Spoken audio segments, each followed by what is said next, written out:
दोस्तों, तनाव को कम करने के लिए जो सबसे पहली बात हमने ध्यान देनी है वो यह है कि ज़रूरत से ज़्यादा हम कई बार जिम्मेवारियां ले लेते हैं, चाहे वो घर में है, ऑफिस में है, रिश्तेदारी में है।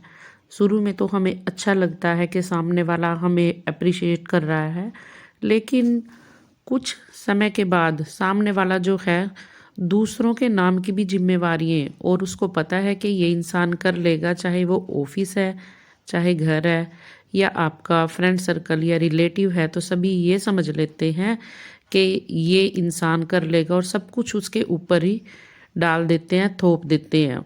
और आप उस समय उस चीज़ को ना नहीं करते और उस चीज़ को बढ़ाते जाते हैं, तो एक समय ऐसा आता है जब खुद आप अपने आप को बोझ से दबा हुआ महसूस कर सकते हैं। तो ये भी तनाव की एक बहुत बड़ी जो वजह है वो होती है दोस्तों।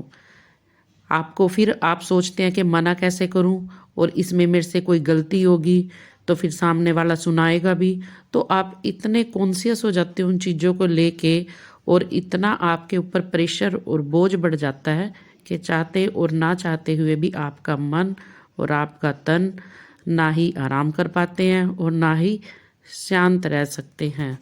तो दोस्तों, जितनी जिम्मेवारी आप निभा सको, जो काम अच्छे से कर सको, उतना ही लीजिए और शुरू से ही ये जो है बात को लेके चलिए कि आप जो जितना कर सकते हैं उतनी ही जिम्मेवारी उठाइए।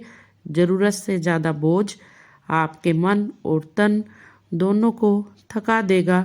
आपको थोड़े टाइम बाद भी जाके ना कहनी पड़ेगी और उस समय तक दोस्तों, जब आप ना कहेंगे तो आपके रिश्ते भी खराब हो सकते हैं और आपकी सेहत भी खराब हो सकती है। इसलिए अपनी जो दायरे हैं और आपकी जो भी लिमिट्स हैं उनको स्टार्टिंग में ही जो है दूसरे को जो है ना कहनी और कहाँ हाँ कहनी है और किस लिमिट तक जो है आपने किस काम को करना है, इस चीज़ को आप डिसाइड कर लीजिए।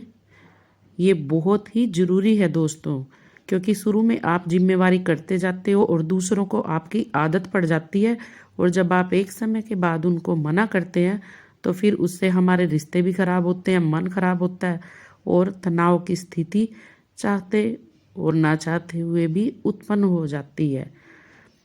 इसलिए जिम्मेवारी उतनी ही ले, रिस्पॉन्सिबिलिटी उतनी ही ले जो आपके मन तन की शांति और सेहत को जो है नुकसान ना पहुंचाए।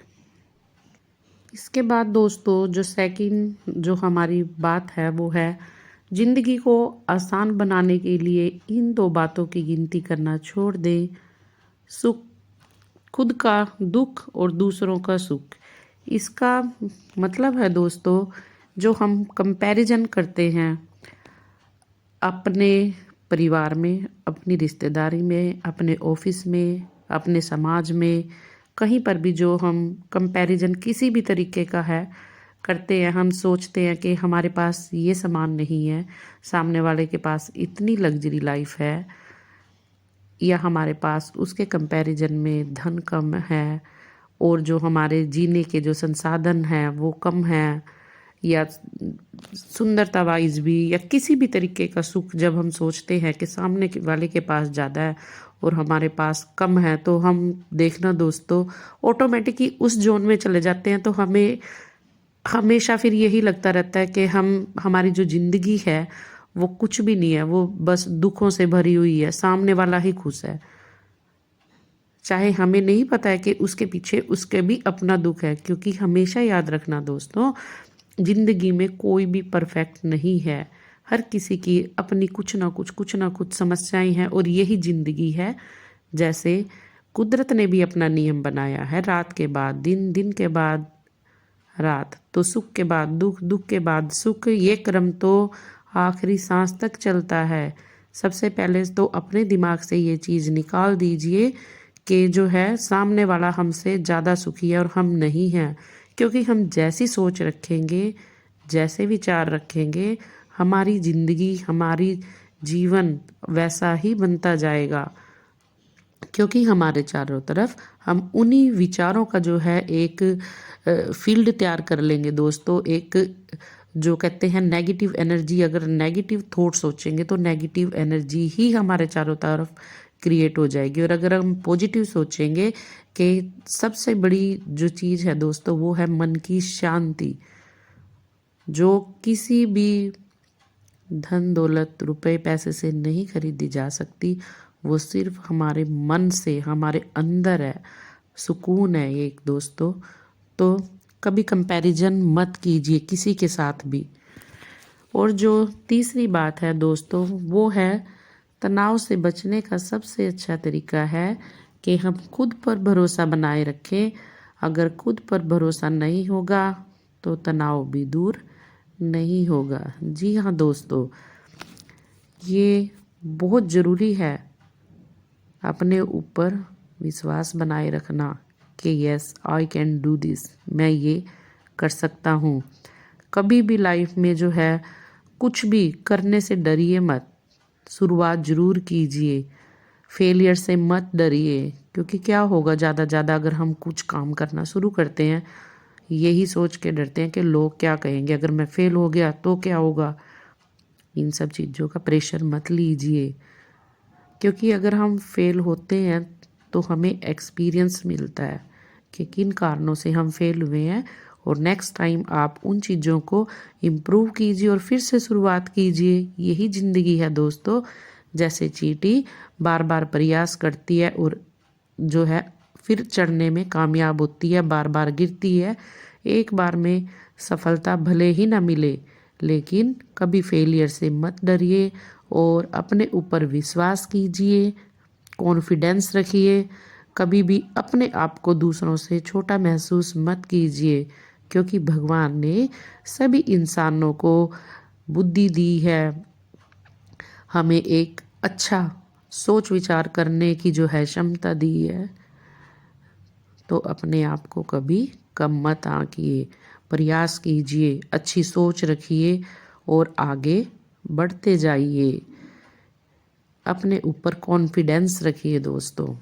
इसके बाद जो अगली चीज़ हमें ध्यान रखनी, अगली बात दोस्तों, वो है सुंदरता की कमी को अच्छा स्वभाव पूरा कर सकता है, लेकिन स्वभाव की कमी को सुंदरता से पूरा नहीं किया जा सकता। जी हाँ दोस्तों, जो आज के समय में शायद एक बहुत ही बड़ी प्रॉब्लम बन चुकी है कि मैंने अच्छा दिखना है, सुंदर दिखना है।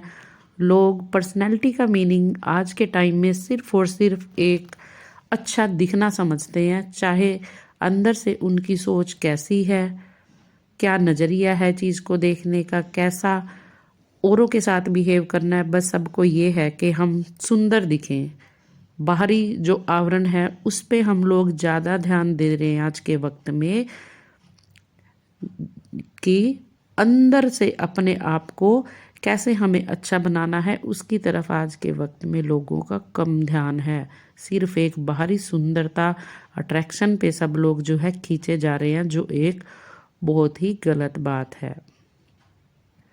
जी हाँ दोस्तों, कभी अपना इस चीज़ से कंपैरिजन करके अपने आप को उदास मत कीजिए कि सामने वाला बहुत सुंदर है और मैं सुंदर नहीं हूँ। नहीं, याद रखना, जो वर्ल्ड का बेस्ट मैन्युफैक्चर है भगवान जी, उन्होंने हमें बनाया है तो हम भी सुंदर हैं, क्योंकि उसने किसी को भी ऐसे ही नहीं बनाया है। तो इसलिए कभी भी रंग रूप के ऊपर अपने आप के अंदर हीन भावना मत लाना, क्योंकि हम सबसे सुंदर हैं।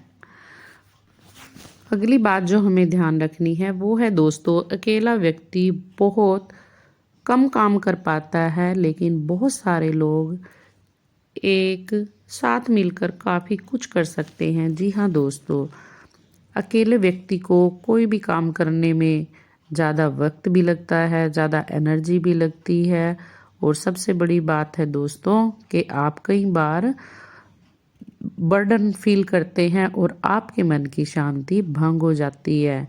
लेकिन जब हम मिलजुल कर काम करते हैं, एक टीम वर्क करते हैं, एक टीम के साथ काम करते हैं, सभी का एक दूसरे के साथ कोऑर्डिनेशन होता है, आपसी सहयोग होता है, एक दूसरे के साथ मिलजुल कर हम जो है एक दूसरे के विचारों का आदान प्रदान करते हैं, एक दूसरे से आइडिया लेते हैं, तो काम ज़्यादा अच्छे वे से भी होता है और एक साथ मिलकर जल्दी काम पूरा भी होता है।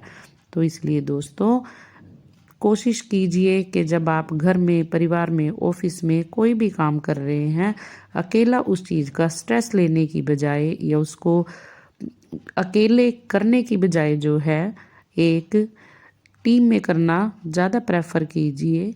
सभी को उनके जो काम है छोटे छोटे डिवाइड करके बता दीजिए और सभी एक टीम वर्क की तरह काम कीजिए, जिससे काम अच्छे से होगा और समय पे होगा और आपको तनाव भी नहीं होगा।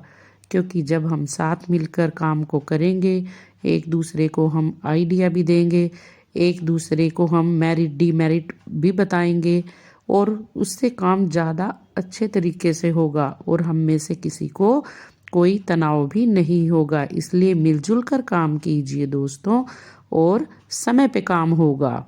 अगली जो बात है वो है दोस्तों, जीवन में कुछ भी स्थायी नहीं है, इसलिए स्वयं को अधिक तनावग्रस्त न करें, क्योंकि परिस्थितियां चाहे कितनी भी खराब हो बदलेंगी जरूर। जी हाँ, परिवर्तन जो है दोस्तों वो सृष्टि का नियम है और कोई भी चीज़ जो है यहाँ पे स्टेबल नहीं है। इसलिए ज़िंदगी के जो है दोस्तों आनंद लीजिए, ना कि बस प्लानिंग करते रहिए कि अब ये करना है, अब ये करना है। अभी हम जी रहे हैं और प्लानिंग करते हैं हम 50 साल बाद की, 40 साल बाद की, के बच्चों के लिए ये बनाना है, ऐसा घर बनाना है। जी नहीं दोस्तों, प्लानिंग करना छोड़ दीजिए। जो परिस्थितियाँ हैं जैसी भी हैं, बस जीवन का आनंद लीजिए, क्योंकि कोई नहीं जानता कि अभी तो हम हैं और कल होंगे नहीं होंगे, या कल किसने देखा है दोस्तों। इसलिए दोस्तों प्लानिंग कम कीजिए ज़िंदगी की और ज़िंदगी को जिए ज़्यादा, आनंद ज़्यादा लीजिए। सबसे अच्छा जो तरीका है ज़िंदगी का वो यही है, तनाव से बचने का। अधिक से अधिक टाइम प्रकृति के साथ बिताइए, ज़िंदगी के हर पल का मज़ा लीजिए, बजाय फ्यूचर और पास्ट पे जो है पूरा दिन लगे रहिए कि मैंने ये कर दिया, ये ना करता तो ये होता, ये ना करता तो ये ना होता। जी नहीं दोस्तों, सब प्लानिंग छोड़ दीजिए, जो होना है वो होके रहेगा। और सबसे बड़ी बात यहाँ पे दोस्तों, कितने राजा महाराजा आए, खुद भगवान ने जन्म लिया, जब उनका दोस्तों कोई वजूद नहीं रहा तो हम और आप तो क्या ही चीज़ हैं। तो इसलिए ज़्यादा स्ट्रेस मत लीजिए, ज़्यादा प्लानिंग मत कीजिए, ज़िंदगी का आनंद लीजिए। हम सब बस एक जीवन की एक बैठे हुए हैं इस गाड़ी में दोस्तों, ये ट्रेन है, सफ़र चल रहा है ज़िंदगी का। कितने उतर रहे हैं, चढ़ रहे हैं, जहाँ जिसका प्लेटफॉर्म आ गया वहाँ पे दोस्तों वो उतर जाता है। तो इसलिए ज़िंदगी का मज़ा लीजिए, ज़िंदगी चलती रहेगी हर हाल में। जी हाँ दोस्तों, अगला है दोस्तों, 3 शब्दों से जीवन का सार समझ सकते हैं। ये 3 शब्द है, जीवन चलता जाएगा, हालात कैसे भी हों, जीवन कभी ठहरता नहीं है, इसलिए सकारात्मक सोच के साथ आगे बढ़ते रहें। जी हाँ दोस्तों, जो अभी हमने पीछे भी बात की है कि परिस्थिति कैसी भी हो, जीवन कभी नहीं रुकता और कभी किसी के लिए भी नहीं रुकता। हम कहें ना कि आज हमें ये इंसान बहुत प्यारा है या हमें आज ये चीज़ ज़्यादा प्यारी है, इसके बिना तो ज़िंदगी पॉसिबल ही नहीं है। जी नहीं, ऐसा नहीं है। और ज़िंदगी यही है कि ज़िंदगी हमें सब कुछ सिखाती है। ये परिस्थितियाँ इसीलिए बदलती हैं क्योंकि जो हम शायद किताबों से नहीं सीख पाते वो हमें हालात सिखाते हैं, वो हमें परिस्थितियाँ सिखाती हैं। ज़िंदगी हर पल हमें कुछ ना कुछ सिखा रही है, नया हर दिन सिखा रही है और आखिरी सांस तक सिखाएगी। इसलिए ज़्यादा तनाव मत लीजिए किसी भी चीज़ की, चाहे वो, मैं सही बता रही हूँ दोस्तों, आपको शायद बुरा लगे, चाहे वो इंसान भी क्यों ना हो, किसी भी चीज़ में इतना मोह और इतना जो है उसकी लत मत लगाइए कि आपको लगे कि नहीं, इसके बिना ज़िंदगी नहीं है। याद रखना कि ज़िंदगी तो कोई होगा तब भी होगी, चलेगी दोस्तों, नहीं होगा तब भी। अगली जो हमारी बात है वो है दोस्तों, गलतियां हमेशा क्षमा की जा सकती हैं यदि आपके पास उन्हें स्वीकारने का साहस हो। जी हाँ दोस्तों, ऐसा संसार में कोई इंसान नहीं है जिसने कभी गलती ना की हो। इसलिए आपसे जो भी गलती हुई है या जो भी गलती हम सबसे होती है, एक तो उसको एक्सेप्ट ज़रूर करें। उससे क्या होगा, हमारे अंदर गिल्ट भी नहीं होगा जब हम एक्सेप्ट कर लेते हैं। और दूसरा, जो भी हमने गलती की है, सामने वाला हमें उस चीज़ के लिए समझेगा और हमें माफ़ ज़रूर करेगा। अगर हम ऐसा नहीं करते तो कहीं ना कहीं कई बार हमें पता होता है कि हमारी गलती है, लेकिन हम सामने वाले से माफ़ी नहीं मांगते। वहाँ पे ईगो को ज़्यादा प्रेफरेंस देते हैं और फिर क्या होता है कि हम ज़िंदगी भर कहीं ना कहीं उस गिल्ट में अपने आप ही अंदर घुटते रहते हैं। इसलिए दोस्तों, कभी भी कुछ भी गलती हो जाए तो उसको एक्सेप्ट कीजिए और अपनी गलती के लिए क्षमा ज़रूर मांगिए। इससे आपको गिल्ट भी नहीं होगा और सामने वाले को भी अच्छा लगेगा कि उसने अपनी गलती को माना है। क्योंकि दोस्तों, इस संसार में कोई भी परफेक्ट नहीं है, सबसे गलतियां होती हैं, बस उनको एक्सेप्ट कीजिए और सुधारिए। जी हाँ, अगली बात है, ज़िंदगी में थोड़े पागलपन सपने पूरे करने के लिए बहुत ज़रूरी हैं। जी हाँ दोस्तों, ज़रूरत से ज़्यादा प्रैक्टिकल मत बनिए, क्योंकि जो लोग ज़रूरत से ज़्यादा प्रैक्टिकल बनते हैं तो दोस्तों ज़िंदगी जीना बड़ा मुश्किल हो जाता है। अपने अंदर का एक जो बच्चा है उसको हमेशा जीवित रखिए, चाहे आप कितनी ही उम्र के क्यों ना हो गए हो। जब भी आपको वक्त मिलता है वही पुराने दिन याद कीजिए, बच्चों के साथ खेलिए भी और प्रकृति के साथ टाइम भी बिताइए, अपने परिवार दोस्तों के साथ टाइम बिताइए। दोस्तों, ज़रूरी नहीं है कि हर काम आपने जो है पैसे के लिए करना है, बहुत सारे काम अपने मन के सुकून के लिए कीजिए। थोड़ी देर बैठिए, अपने आप से बात कीजिए, अपने बच्चों से, अपने घर में जो बच्चे हैं उनसे बात कीजिए, तो यकीन मानिए आप अपना बचपन जी लेंगे और जो खुशी मिलेगी दोस्तों वो शायद अनमोल होगी। जी हाँ, जो मन आए वो कीजिए अपने मन की खुशी के लिए, बस उससे दूसरों को दुख ना हो दोस्तों। जी हाँ, ज़रूरत से ज़्यादा प्रैक्टिकल मत बनिए। अपने अंदर की जो एक चुलबुलाहट है, ज़िंदगी के प्रति जो एक क्रेज़ है, वो हमेशा बरकरार रखिए दोस्तों, तभी ज़िंदगी जीने का मज़ा आता है। हर चीज़ को रिटर्न में लेने की मत सोचिए कि नहीं इससे ये नुकसान होगा, ये फ़ायदा होगा। नहीं दोस्तों, हर चीज़ में हम नुकसान और फ़ायदा नहीं देख सकते। बहुत सारे काम अपनी खुशी के लिए कीजिए, अपने मन को खुश रखिए, लाइफ को एंजॉय कीजिए दोस्तों। जी हाँ दोस्तों, अगली बात है दोस्तों, कोई भी प्रशंसा करे या आलोचना, लाभ आपका ही है। जी हाँ दोस्तों, अगर कोई, याद रखिए, हमें क्रिटिसाइज़ करता है, कुछ हमारी आलोचना करता है, तो हमें उसको पॉजिटिव लेना चाहिए कि अच्छा ये कमी है यहाँ पे, ना कि उसको हम अपने दिल पे लगा लें, एक उस चीज़ को सोचे कि नहीं ये मेरे को टीज़ कर रहा है। ऐसा नहीं होता। ये आपने देखना है कि आप उसको किस तरह से लेते हैं, और इसी तरीके से अगर सामने वाला परहेज कर रहा है तो उसको भी अपने ऊपर हावी मत होने दीजिए। इसलिए दोस्तों, दोनों ही चीज़ें हमारे काम की है, सिर्फ सोच और नज़रिए की बात है। अगर कोई आलोचना कर रहा है तो उसको सुधारिए कि हाँ सच में ऐसा हो सकता है, ठीक है, और उस सामने वाले को कहिए जी आपने मेरे को ये चीज़ बताई, आपका धन्यवाद। और प्रशंसा किया तब तो है ही धन्यवाद। तो दोस्तों, छोटी छोटी चीज़ों पे परेशान होना छोड़ दीजिए।